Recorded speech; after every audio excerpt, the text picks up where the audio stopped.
Thank you so much. Assalamualaikum warahmatullahi wabarakatuh. Very good morning to all of you. It's really my pleasure to be here in Singapore and seeing real people, not through screen. So it's really good to be back here.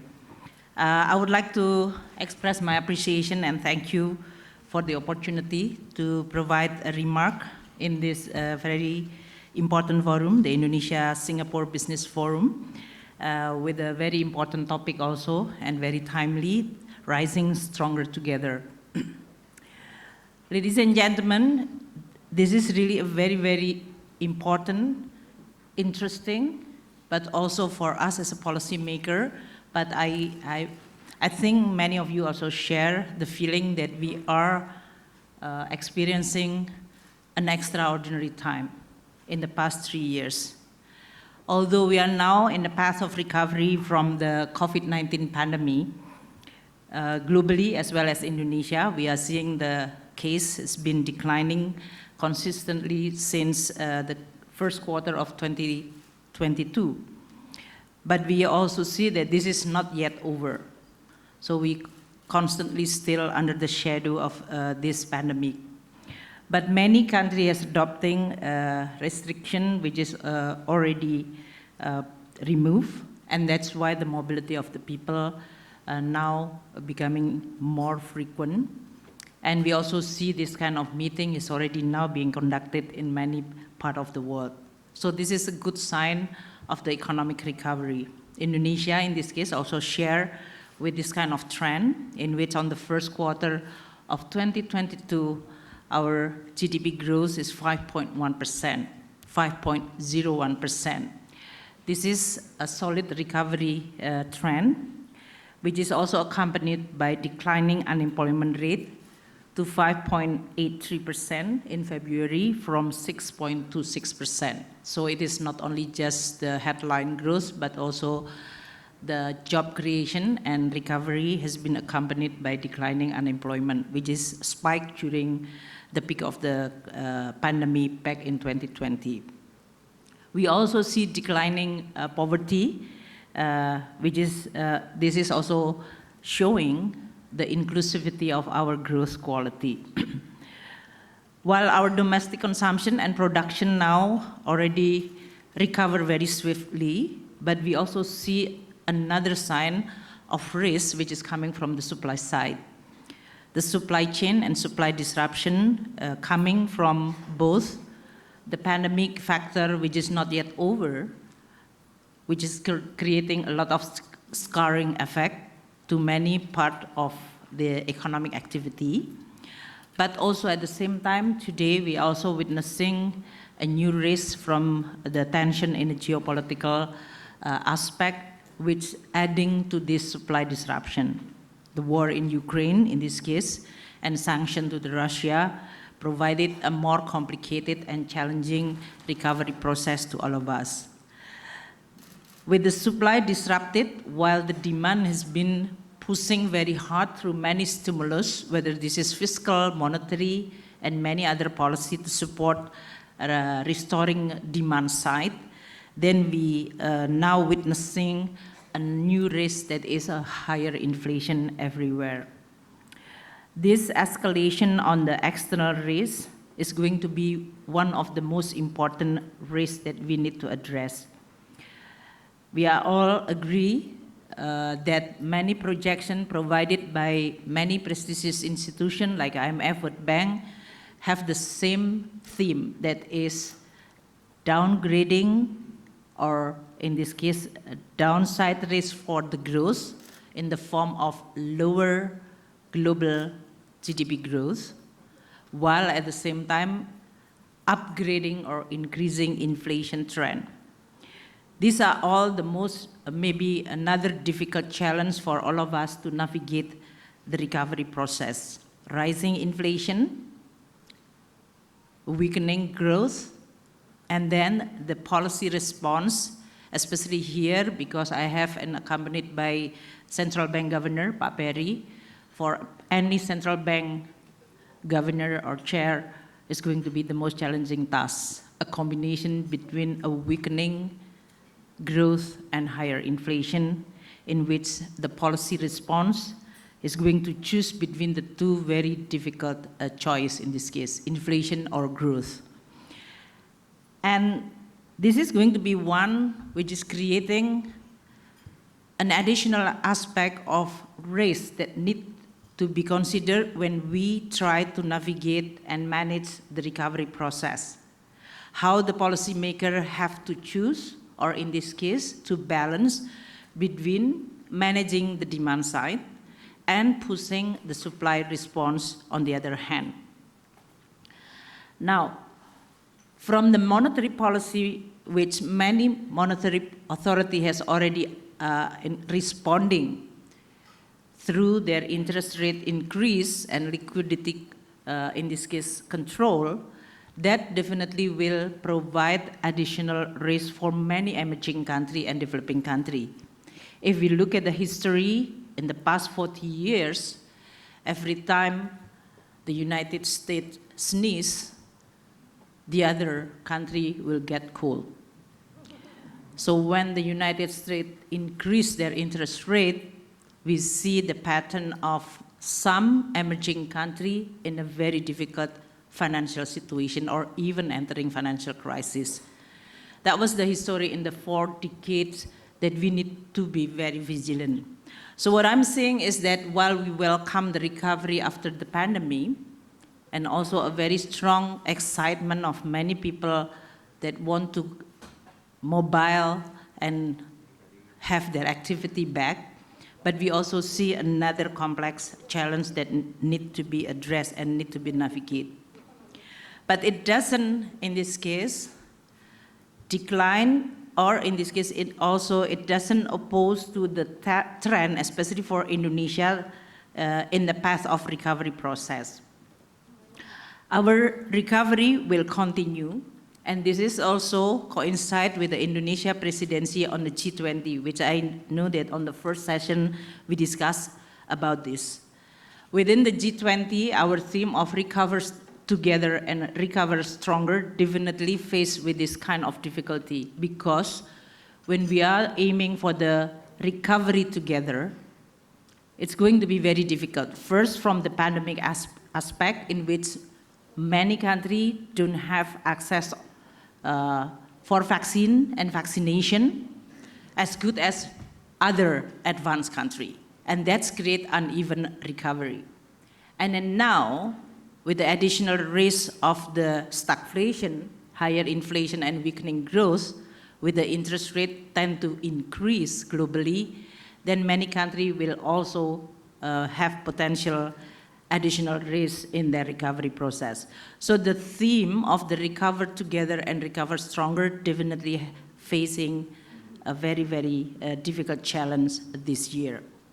But Indonesia will continue the leadership in this presidency. I think even, and especially most importantly, during this very difficult and increasing geopolitical tense, the cooperation and collaboration is even more important.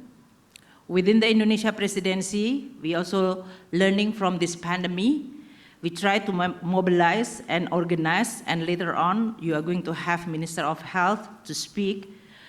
But this is joined between Minister of Health and Finance within the G20 to establish what we call it the pandemic prevention, preparedness, and response. We have already now agreed to establish financial intermediary fund in order for the world to be able to better prepare when another pandemic is going to hit globally. We understand from all study that this pandemic is not going to be the last one. So the ability of the global to respond effectively, quickly, swiftly is going to be very important in order for the world not to suffer this kind of situation in the past 2 years. Indonesia own, in this case, has used our own resources, especially government budget, in order for us to be able to address not only on a health problem, but also in the form of recovery process. Now, within the context that Indonesia tried to recover stronger, we are not only just restoring growth, we want to build a better quality, especially on the human capital and human resources. That's why Indonesia putting resources, whether this is in the form of education, but also importantly on health, and also reforming the two very important on the human capital development, that is health and education reform, in addition to our strengthening social safety net. This is one to make sure that Indonesia is not going to create just the level of growth which is need to be high enough, but also inclusive and equal. With the current trend of the geopolitical tense, we do also see that food and energy becoming very critical. Food security as well as energy security become the theme for all countries now, especially during this geopolitical situation. The government of Indonesia also tried to secure this food as well as energy. Luckily, Indonesia is a country with natural resources rich as well as quite plenty of the fertile ground. So the policy to promote food estate program in order for us to be able to create a new food production center has been initiated. Whether this is not only centralized in Java Island, which is being recognized as the most fertile land, but we also open this food production center in Sumatra, Kalimantan, Nusa Tenggara, or even in Papua. The second one on the energy sector, which is being discussed earlier by Pak Erlangga, we are not only trying to fulfill the demand. Unfortunately, because of the pandemic, the demand for electricity has been declined or weakened, and now with the recovery, it is catching up again. But we don't only put our attention to this demand side or the increasing demand coming with the development itself, but we want to diversify our energy sources. The commitment of Indonesia to net zero emission by 2060 or earlier, or our national determined contribution of reducing CO2 by 29% with our own resources, or 41% with international support, demand a translation of this commitment into policy, program, and action. And that's why what is already being mentioned by Pak Erlangga, a just and affordable energy transition, which also securing our energy availability is very important. Affordability and just need to be designed. Currently, our electricity company, that is the state-owned PLN, is announcing to starting to phase out the coal source or coal-fired power plant. Our 62% of current power mix or energy mix in Indonesia, 62% is actually produced by the coal-fired power plant. If we want to reduce this until 2040 to even only 25% of the 62%, then we have to design the energy transition in a very, very effective way.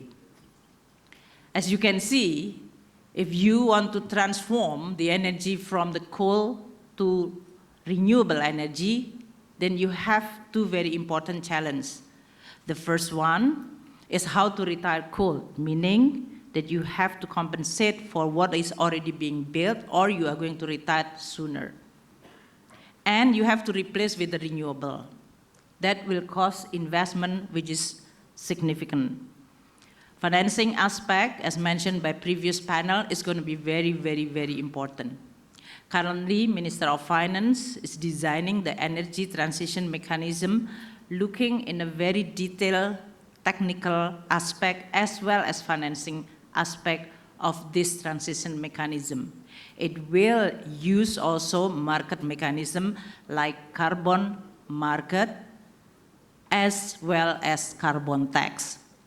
And this is already being passed through our legislation. PLN currently starting with the cap and trade, in which they are going to start creating a market for carbon within the PLN-owned company. This is also another testing ground on how we are going to start introducing carbon market in Indonesia. But policy formulation or framework for the carbon market is now being finalized and is going to be launched in order for us to be able to introduce this climate change concern through the carbon market in the Indonesia economy.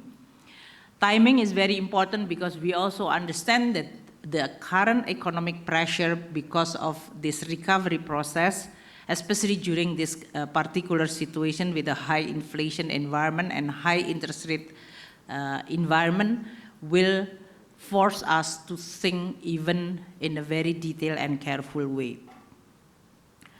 So ladies and gentlemen, within the G20, we will use this presidency in order for us to be able to build the right policy commitment and even in this case, exchange of policy experience.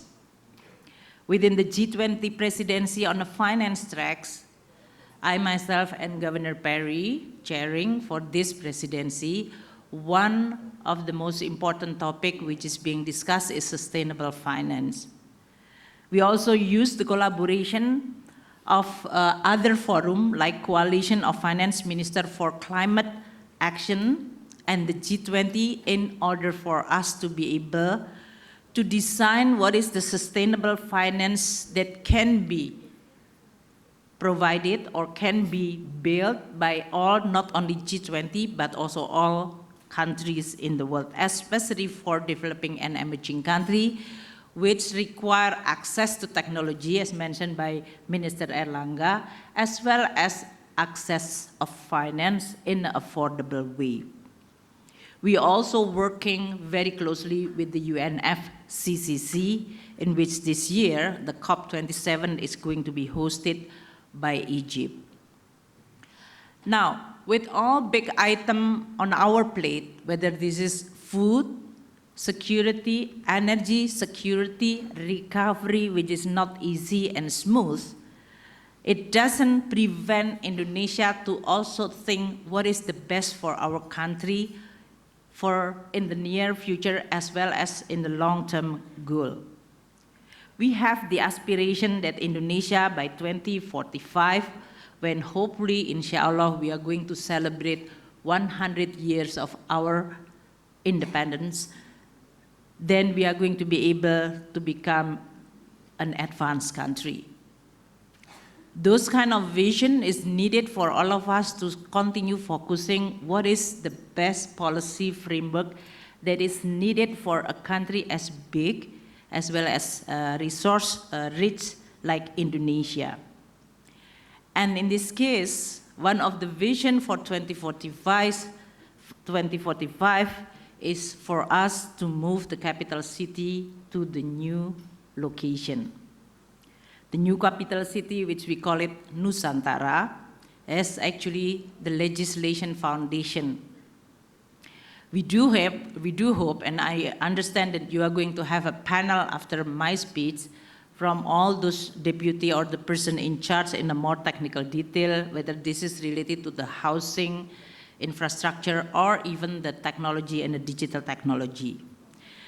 The relocation of the capital from Java Island, Jakarta to Kalimantan Island is a big mission.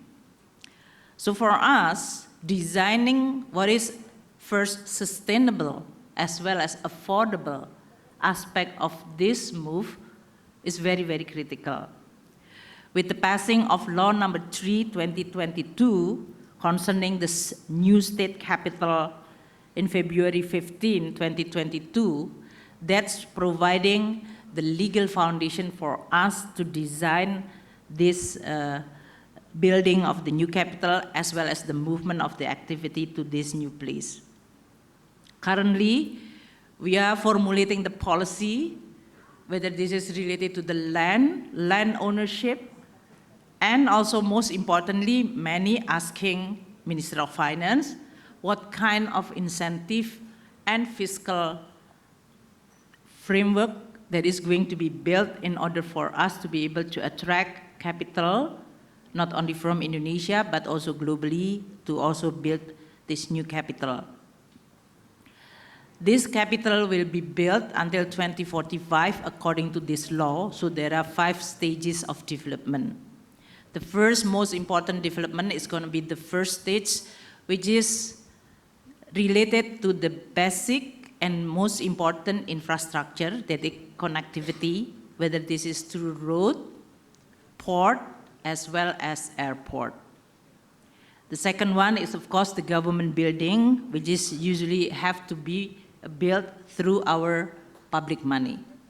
But other part of the city is going to be built through public-private partnership. We are now formulating what kind of fiscal incentive that will attract more capital to build in this new capital city. Currently, we've already have quite a number of fiscal incentive which is provided for particular activity that can be applied to this new capital city, whether this is on a super deduction tax. For example, we have 200% or even 300% super deduction, which is already in place, and that can be also redesigned for this new capital city. We are also providing and designing many other incentives on a taxation, which is providing the attractiveness to build to this new location. The vision for this new city is a green, modern, and smart city. Certainly, there are a lot of examples in the world, so we can learn from what works and what doesn't work. And this is also important for all of us. So with that in mind, I would like to close by providing that Indonesia, even at the current moment, facing with so many daunting challenges, like pandemic and then geopolitical tension, as well as now the new risk in the form of higher inflation, high interest rate, weakening global economic growth, it doesn't prevent Indonesia to play our important role both regionally and globally.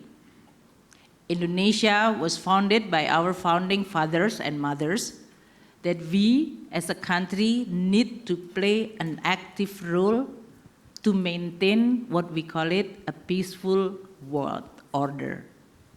And that can only be done if Indonesia also have a good, stable economic growth that also allow us to play a leadership role in a region like ASEAN, Asia, and globally. With the G20 presidency, Indonesia also again playing this leadership role, especially during this very, very high tension geopolitically. And with our role as what you call it, the non-aligned forces, and also with the advantage of being located in ASEAN, in which this region is among the most robust and the brightest economic performance, as well as in handling COVID. We do hope that ASEAN and Indonesia will be able to continue providing not only the hope, but a real effective leadership example in the world. Indonesia is going to assume the ASEAN chairmanship next year, and this leadership role will continue. Again, in order for us to become an effective leaders that can create strong collaboration, not only between Indonesia and Singapore, but within the ASEAN or even in the world, Indonesia need to be also showing our good performance and effective economic recovery. And this is what we are doing. And within that context, I really, really appreciate the initiative of today, in which you are all gathering here with the initiative of Indonesia Embassy and Indonesia Chambers of Commerce to starting looking at what is the opportunity provided by Indonesia with such a strong story of recovery and effective crisis management, to also at the same time creating, rising stronger together. Thank you very much, and I do hope you are going to have a very, very fruitful and productive discussion. Thank you.